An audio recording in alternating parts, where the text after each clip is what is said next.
I was up all night last night because of the barking. Who let the dogs out? Who let the sales dogs out? Well, you'll find out in a second. Stay tuned.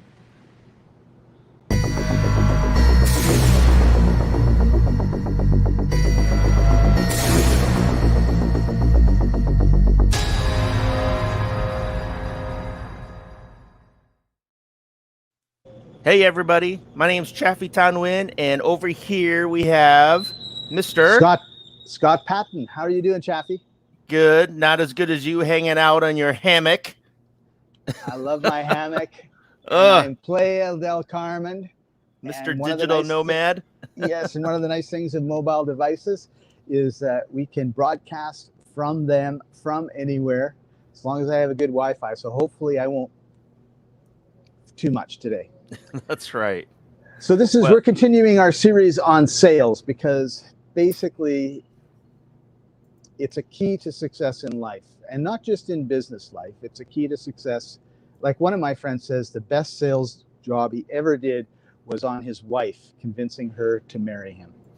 And 35 years later, they're still happily married, and it's a wonderful story. So, well, and that brings up a good point, Scott, is that everybody is selling something all the time, whether you believe it or not. So a lot of people that I talk to that hate sales, that say, oh, I hate sales, I don't like to sell stuff.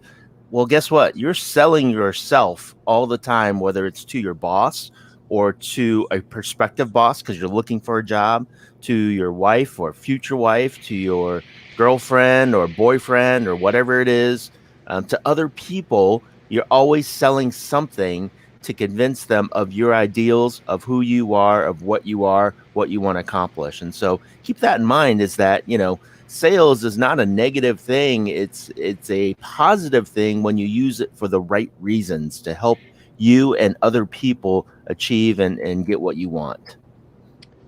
Well, you're absolutely right, Chaffee. And you just reminded me of walking down Fifth Avenue in Playa del Carmen, because it is chock-a-block full of little boutiques and stores. And generally speaking, they present, and if you want a touristy babble, you can go and buy it, and hopefully they won't rip you off too much. And that first part, or that last part, just tells you how bad a job they do of selling, because you just assume that it's going to be a bit of a rip-off when you see the stuff. And they fight against that all the time. And I see that they're upset that I said that because they started honking the horn at me. But the other thing was, we talked about having a servant's heart, and another part of selling is relationship selling. And unfortunately, some of the people along Fifth Avenue haven't figured out that part. And all they do is, as you walk by, they say, "Would you like weed, senor?" So they kind of lead with the pitch, and I guess if but then it becomes a numbers game. I mean, to me, that's like knocking on doors, right? You knock on these doors. Hey, I got a widget. Do you want it? No. Next one. And if you knock on 100 doors, maybe 2 people will let you in, and 1 person will buy, sort of thing, right? And to me, that is that's first of all the stereotype of why everybody hates, why I dislike sales when I think of that type of sales. And it's also the hardest type of sales to do, because you're not, it's a shotgun approach. You haven't identified who your ideal customer is, right? Like the guy, do I look like I smoke weed? Well, maybe, I don't know. But generally speaking, when I think of guys that come to Playa del Carmen that want weed, they're a lot younger and a lot fitter than I am. And they're more in a group. So anyway, they're not identifying the target market very well, in my opinion. So again, target market, just so people know what that is the people who you want to buy your product, right? There's some people some people might say, like, I have a real estate buddy of mine, and I ask him, who's your target market? And he's like, well, everybody should want to buy a house. And I'm like, well, that's why you're not doing so well, because you're targeting everybody, right? If you're targeting everybody, you're kind of targeting nobody is really what it is. And so, let's again talk from a sales perspective. There are 2 types of sales. One is, as you said, Scott, like most businesses, a numbers game, where the phrase goes that a blind squirrel will eventually find a nut, right? Anybody can You knock on enough doors, talk to enough people, you'll eventually get a sale, whatever it is that you're selling. Um, and it's very time consuming. It could be very expensive, could be very tiring, very demotivating, as a matter of fact, Sure. because you're going to get a lot of no's in your face. And so that's not the best method of marketing and sales, right? So the other one is identifying who your target market is. So that means you have to understand your target market, and then provide them a service or product that fits that market, that solves the solution to one of the challenges of that market. So to give an example, I'm going to test you right now on target markets, Chaffee, because I'm going to give you two choices, and you decide which. I'm going to talk to you about two neighborhoods, okay? And you tell me which neighborhood you're going to want to knock on doors, because you have to knock on doors in both places, all right? Because we've been talking about knock on doors. So you don't understand too much about sales, but your boss said just go knock on doors until you sell a $200,000 Lamborghini, all right? Not So Southside Chicago. I'll just tell you that right now. okay, so what is the worst drug-infested, poorest, most welfare-laden suburb in Chicago? There's a handful of them. Oh, Just just the pick. entire south side of Chicago. Let's just say But that. you just said that south side of Chicago is where you would go. I don't want to offend anybody. Only the south side of Chicago has many cities that I could name and I won't name that are not areas that you want to go to, especially after dark. Okay, so you were being facetious. I don't know the suburbs, right? No, not in the I suburbs, south side of Chicago, the city of Chicago. So, Oh, okay, all right. It's yeah, a rough area. it's a rough area. We have an average of 50 shooting deaths every single week. That's the average. Wow. And you Okay. don't hear about that often in the news. And so that's why I say, I mean, there was just the other day a father was at a gas station, and his daughter was shot. His 7-year-old daughter was shot Oh at a gas no. station while he was filling up the gas. So it's Like a just crazy. random firing. It's just random gang shootings. I mean, it's people, like I said, about an average of 50 people get shot every single week in Chicago, south side of Chicago. Wow. So that's why I So say I don't want to knock doors in that area.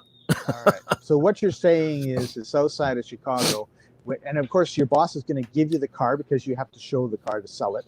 So you drive into the south side of Chicago, you walk up some stairs, there's the car on the street, you knock on the door, the guy opens the door, has a shotgun, blows you away, takes the keys and drives off with your car. No, I don't even make it that far. I pull up in Okay. my car and all of a sudden I get shot at. That's how bad it could be. Okay. So where are the $10 million houses in Chicago? Uh, uh, Certain parts of the Can, downtown, can the you loop, we call it the loop. The loop. Okay. Yep, So basically, we have south side of Chicago, we have the loop. And you have a $200,000 Lamborghini that's brand new. You've got the keys. You've got to sell it to somebody somewhere, and your boss says it's going to be one of those two areas.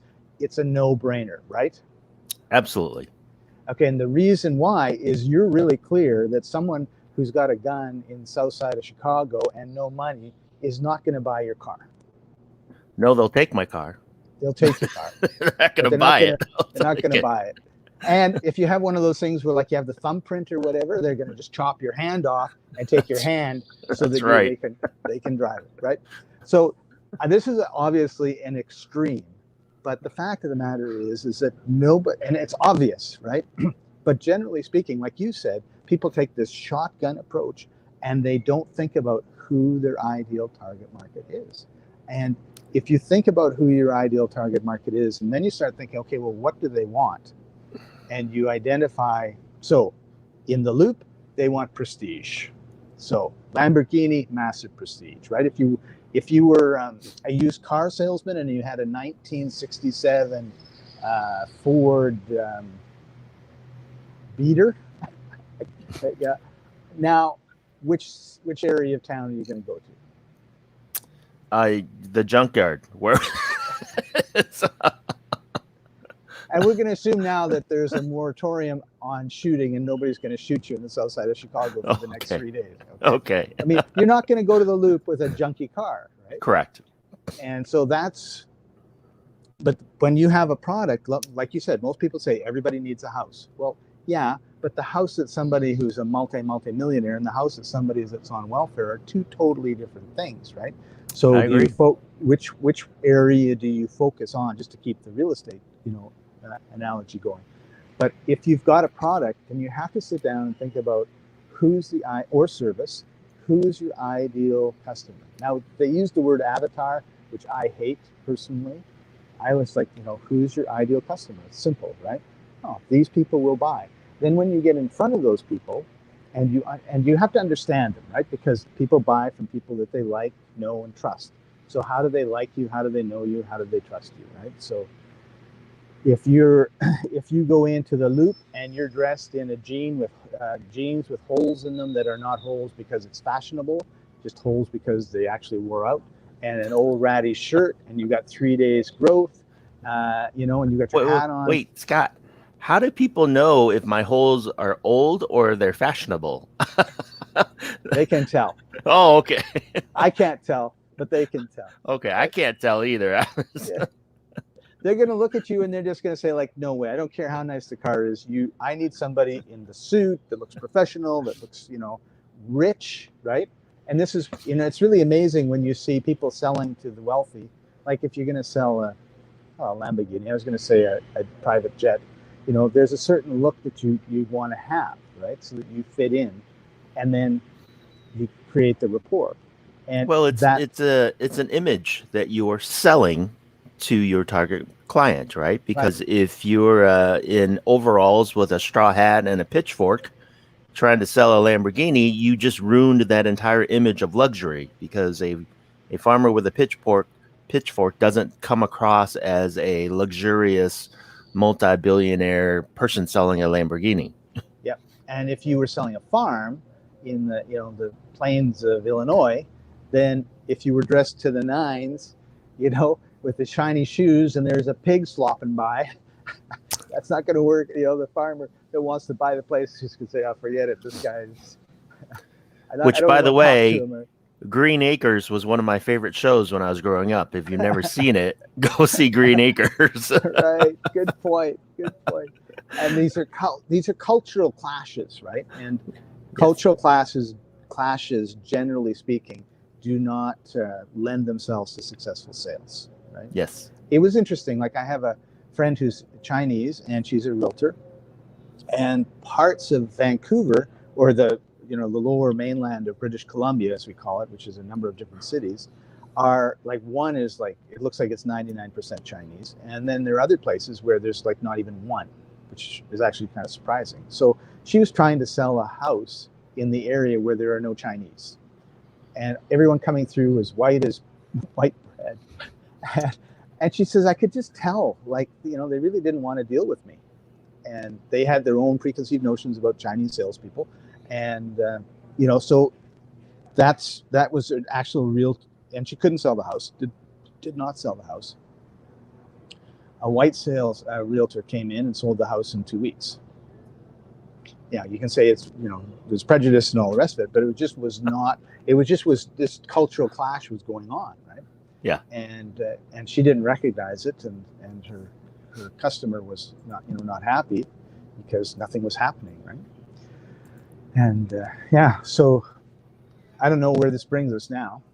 So this brings us to you bringing up a couple points about sales first. Who let the dogs out? First of all, we talked about the target market. Only what I want to say, yes, we'll get to that. And before the target market, though, is just as important, is that you got to know yourself and your sales style and your product and your service.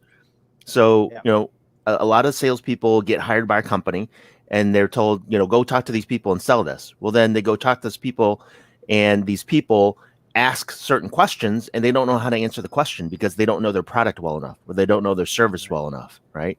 And so it's important to know yourself, your selling style, your selling method, the way that you can present yourself, as well as the product or service that you're selling. And so, for example, when you think about it, when you turn on a GPS, right, the first thing that a GPS does is doesn't ask you where do you want to go. The first thing it asks is, where are you? Right. And so for you, you got to know where you're at. You got to know what your product or service, where, how much, what your supply is, and how delivery method, all that kind of stuff. Everything about your thing that you're selling, you got to know that first, and then you can find the right target market for that thing.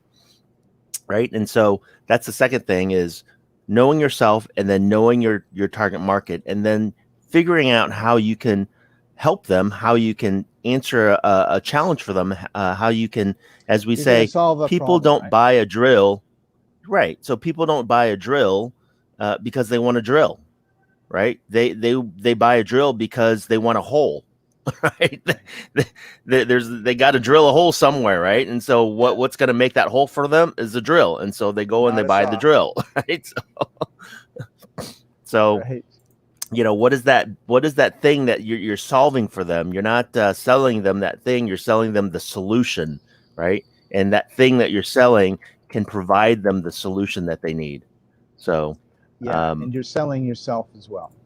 exactly. Because Right. oftentimes people will buy stuff from you that maybe they don't, I don't want to say don't want. They'll find a way to buy something from you if they like you enough. Right? It's not Yeah. always, because I'm assuming we'll have more than one service, more than one product, right? So someone may look at it. This happened to me, actually. I had a talk with somebody, and he said, well, what you're selling I don't really need or want, but let's see if there's some other things you can do. I was shocked because I was like ready to say, okay, I agree, let's hang. In fact, I told him that. He says, this isn't really, appropriate for you. And he says, okay, well, what else can we do together? And it's like, oh, okay. And so that's a big part of it too. So you may have the Lamborghini, and the person says, yeah, I don't want a Lamborghini, I got 3, but what other cars do you have? Right? I wish I had 3 Lamborghinis, Scott. Come on. I'll take Yeah, the 3. Bentley. I've been thinking about a Bentley. One of the things you said actually was really interesting in terms of knowing your product. There's different levels of knowing your product, right? And one of the things that we really encourage people to be is authentic in their life and authentic in their sales, right? And the ultimate authenticity in sales is saying to somebody, this is not the right product for you, and here's a product that I think would be better, suited for what your solution is, right? That's a great long-term. I mean, if it's all true, right? It's a very good long-term sales process, because the person remembers that, and they know what you've got, and they may know somebody that needs it. And if you sell them something they don't want or don't need, they're not going to recommend their friends to you. So, referral selling is a huge aspect to your sales growth. But one of the things that happened to me about 20 years ago was I was in a more sales-oriented position than I thought I was going to be in, and because I had my own business and there was nobody selling it except me, and I thought you had to be a bulldog. So once I got within 3 inches of somebody, I grabbed onto their leg, chomped on it, hung on until they finally gave up and bought. And I hated it because it's not what I am. So I went to this training, and I met a fellow named Blair Singer, and he wrote the book Sales Dogs. And he talks about these different characteristics, and he calls them all and he makes them into dogs as a great analogy, right? So the bulldog grabs on. There's the big dog, the guy that's kind of, and then there's the poodle, she's flashy with all this stuff, the hot car. She goes to all the parties. And there's the Chihuahua, which is when you said you got to know all this stuff about your product. The Chihuahua is the one who's up at 3 a.m. finding out what aluminum alloy is used in the iPad cover, right? So, and then there was the one that struck me was the golden retriever, right? And that's the person that. So basically, let's say you have a really big client and they have a problem. You don't, they're mad at your company, they're mad at your product, they're not happy. You don't send the big dog, because the big dog is just going to go like this. You don't send the poodle, and you don't send the Chihuahua, because the Chihuahua is going to tell them all this detail about stuff that has nothing to do with solving their problem. You send the Golden Retriever because they go in, their tail is wagging, they go find the stick, they bring the stick back, they solve the problem, and away you go, right? So that's the way I tend to focus everything on that I do, is like, what's the problem? And then how can we solve the problem? And that's how I've got my success. Now, if you're not a Golden Retriever, don't try to be a Golden Retriever, because it'll just be incredibly frustrating. You have to be, who you are. And so I found this, a book very, very helpful, because it also helped me identify, what type of dog I was talking to. Am I talking to a big dog? Am I talking to a poodle? And then because when you know stuff, you can adjust, right? Like if I know that you hate drinking water, then I'm not going to offer you a glass of water, right?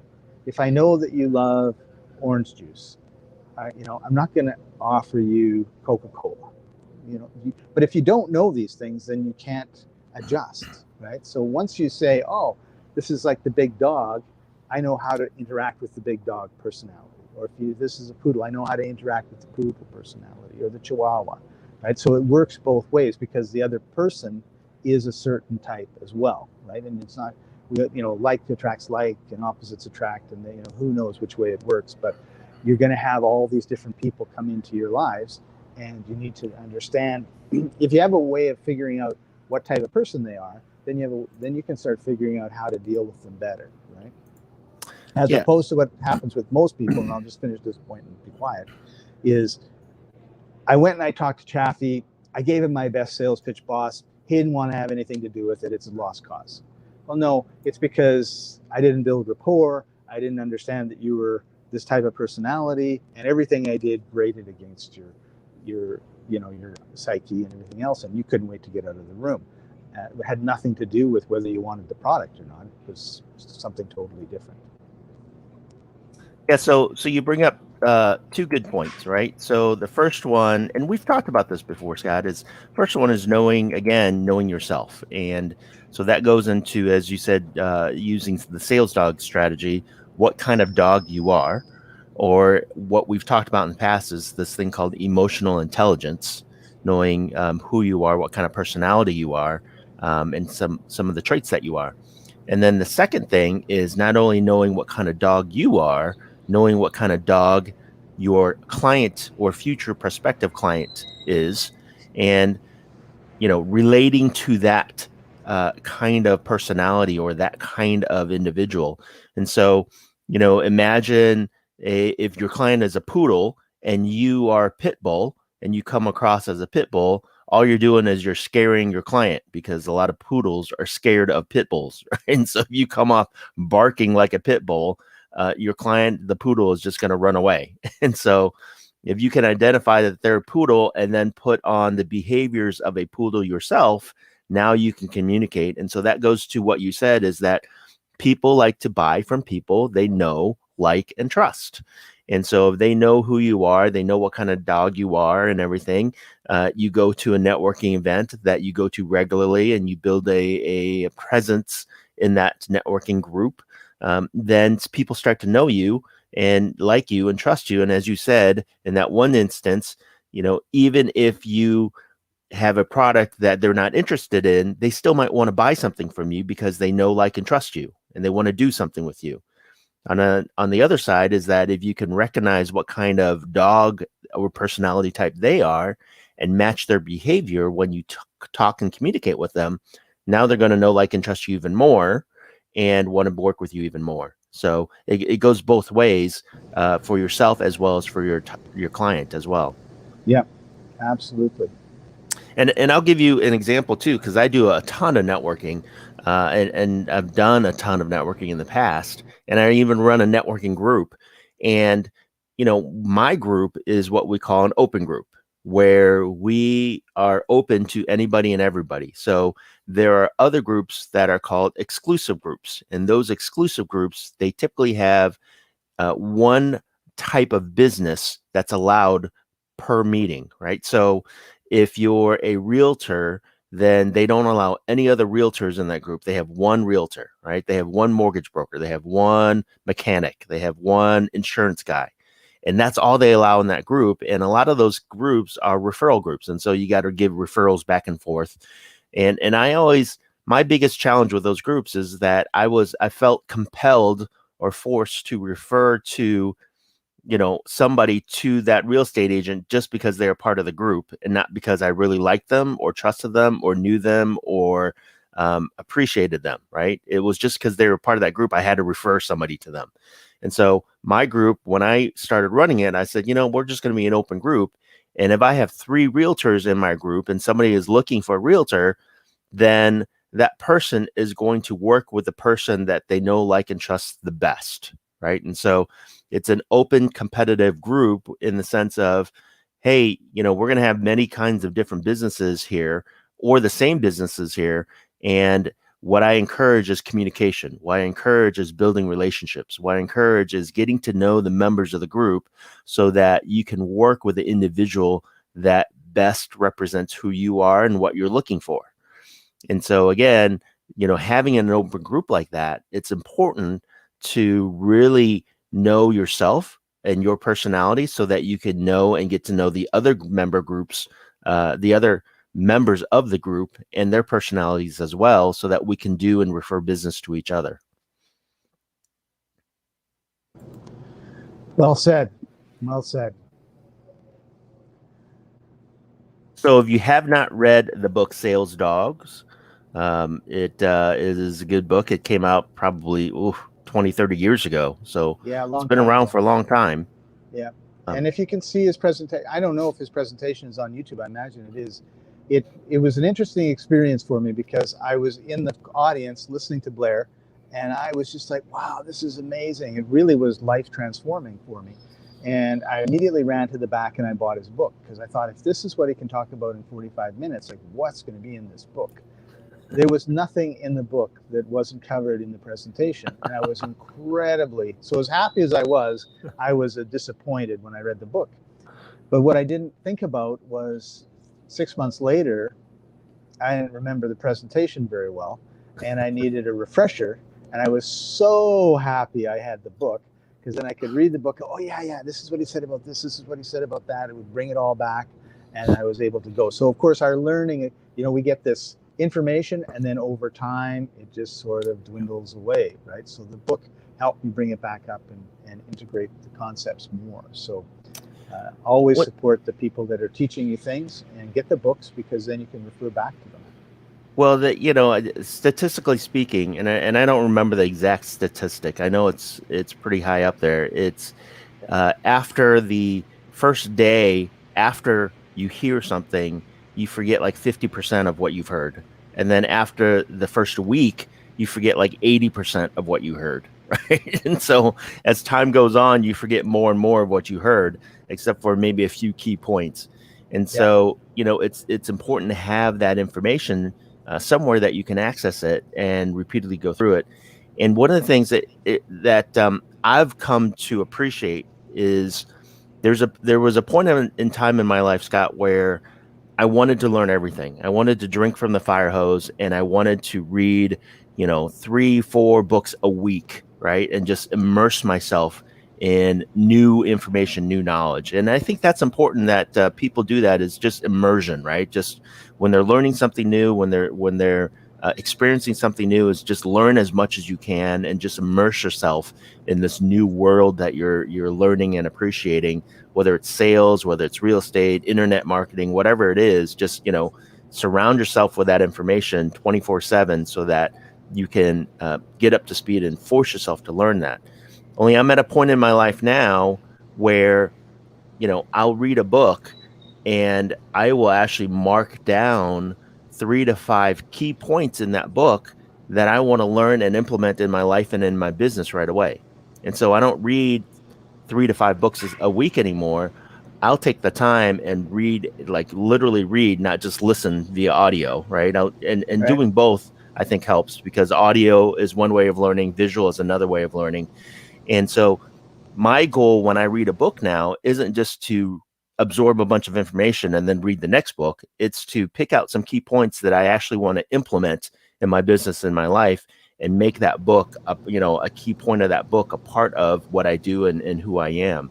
And that has tremendously impacted the way I do things, because now it's not just reading a bunch of stuff and then going, wow, that was really cool. It's actually implementing. It's actually putting into work, putting things that are going to benefit me in my business into work right away, and seeing what kind of results I get from that. And I think that's a powerful thing, that once you get to that level, you'll realize that it's not just about reading, it's not just about learning, it's about doing, it's about applying.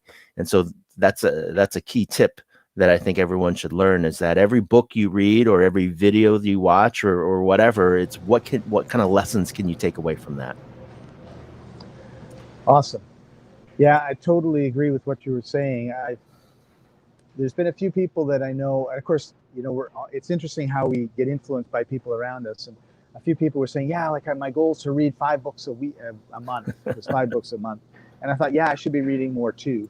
And, because they were talking about how it's helping them, blah, blah, blah. But they're in a different stage than me as well.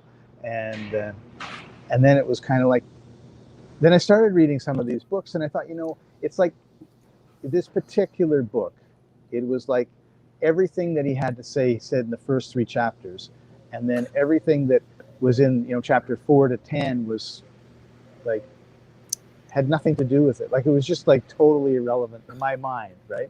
So it was like, this is, it was a well-known book. Everybody thought it was amazing. And I was like, after the third, I thought the first, second, and third chapters were awesome. And then everything after that was just like filler. And so I never bothered finish. It's like when I get to that point, there's skimming, right? Like here's a rule, folks, for you. The rule is you do not have to read all of a book. You have to find the nuggets of gold in the book.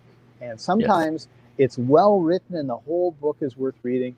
And sometimes chapter 7 is the only thing worth reading, right? So active reading means, in my mind, look at the table of contents, read the first chapter. Actually, what someone told me once is you read the first chapter, you read the last chapter, and then you figure out what you want to read between.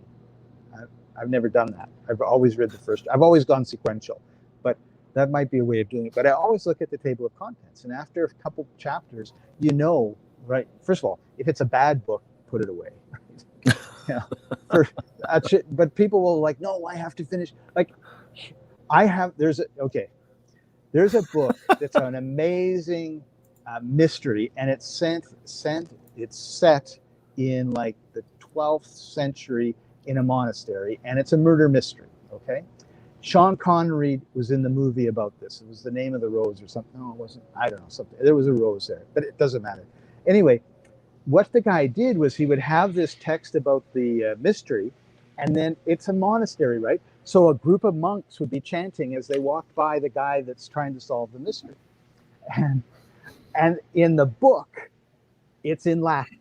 So basically, you've got like a paragraph, and then you've got this whole thing of Latin chanting, and then you've got the rest of the story continues. Right? And so, of course, what do I do when I read it is I just glance over, yeah, okay, I got the feeling of the chanting, and I'm off to the next thing.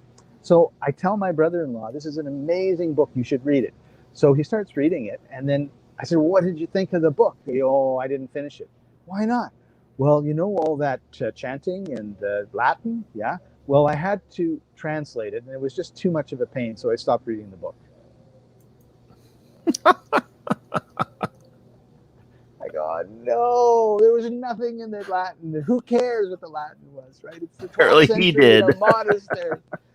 So when you look at it particularly, so there's a difference obviously between a novel and a business book or an educational type of book. But look at the chapters, look at what applies to what you want to learn, have a learning goal, and then make sure you read those chapters. Now, I would say, generally speaking, you start at chapter 1, you go all the way through, because hopefully it's well organized and everything builds on itself. But that's not always the case, right? So for example, sales dogs, right?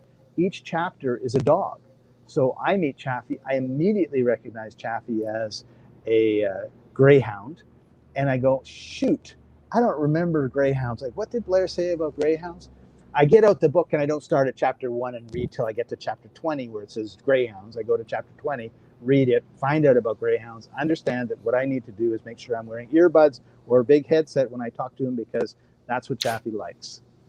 And then we're away to the races, right? So you want to not get stuck in the way you think things should be done because that's the way you've always done it. Your parents opened a book, they read the book page by page by page, so I should do the same. That's not always the best use of your time and your energy. So if you have 20 books and each book has 3 nuggets and each nugget is in one specific chapter and every book has 20 chapters, do you read the whole book of the 20 books and take 3 years, or do you read the single chapters and be done in a couple months, start implementing it and seeing your business grow or your personal life develop better or whatever the benefit is, whatever the benefit is, right? And I like what you said about immersion.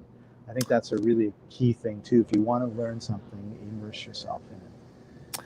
Yeah, so a couple things, Scott, is first and foremost, as you said, a novel is going to be different than a sales book or a nonfiction book that you're reading to learn something like sales or real estate. So, a novel, sometimes you do have to read the entire book because it builds a story as you go through.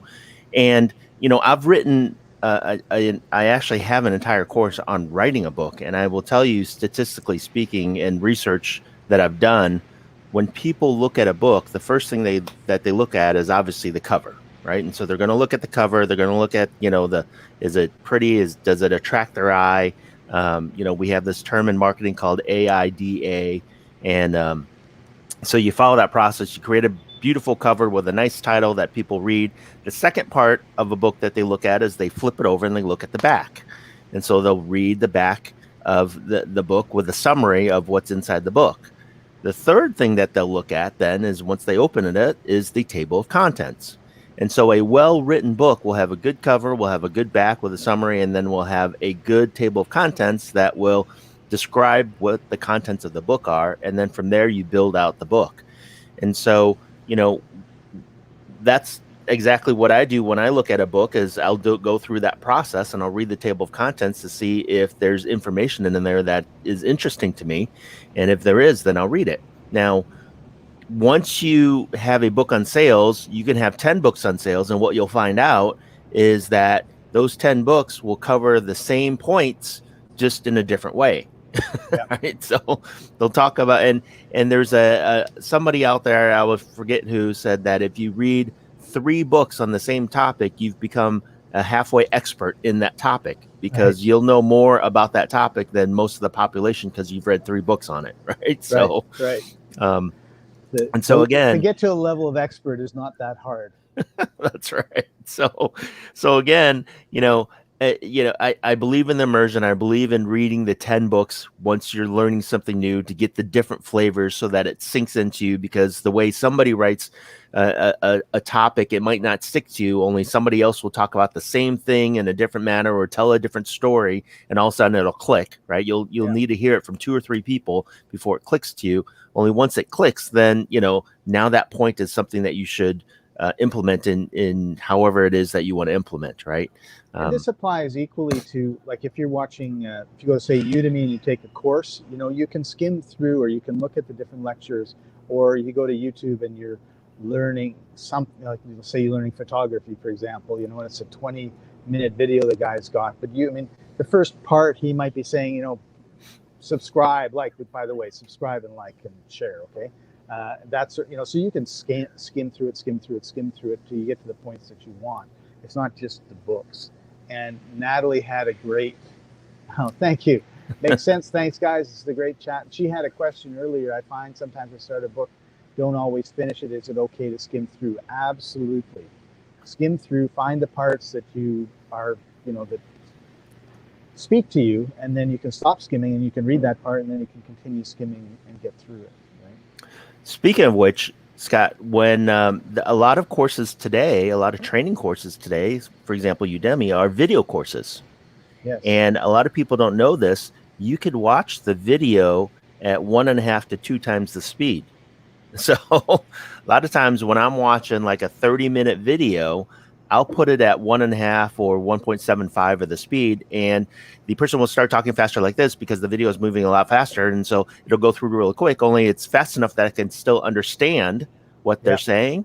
And then when they say something that clicks, I'll actually slow it down back to the 1 speed, and I'll listen to it. And then I'll go back and I'll listen to it and I'll take notes on it. And so I might listen to that part 2 or 3 times. And then when I get that point done, then I'll go back to that 1.5 to 2 speed, so that I kind of like skimming that video real quick. Only I'm getting the key nuggets that I want. And instead of spending 30 minutes on a video, I'll spend 15 to 20 minutes and save myself a bunch of time. So you could do that with videos as well as with books.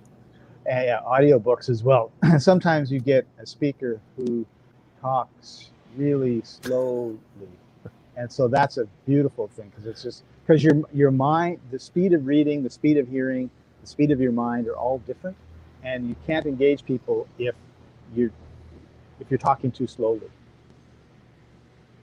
Yeah, Natalie says she listens to audiobooks at 1.5 to 2 times speed as well. Good for you, Natalie.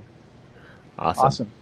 All right, so we're going to take a look now at how you can get a hold of Chaffee if you want to talk to him about your business. He's a business coach. He'll help you grow your business to huge heights.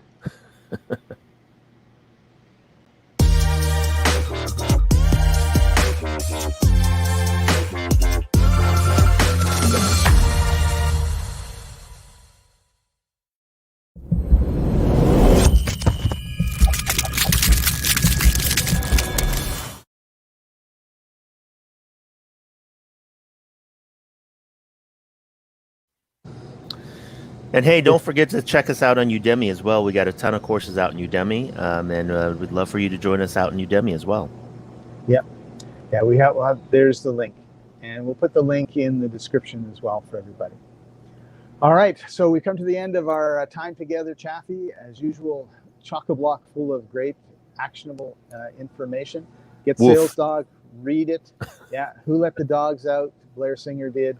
And thanks for joining us, everybody. Chaffee, any last words of wisdom? No, again, don't overcomplicate sales.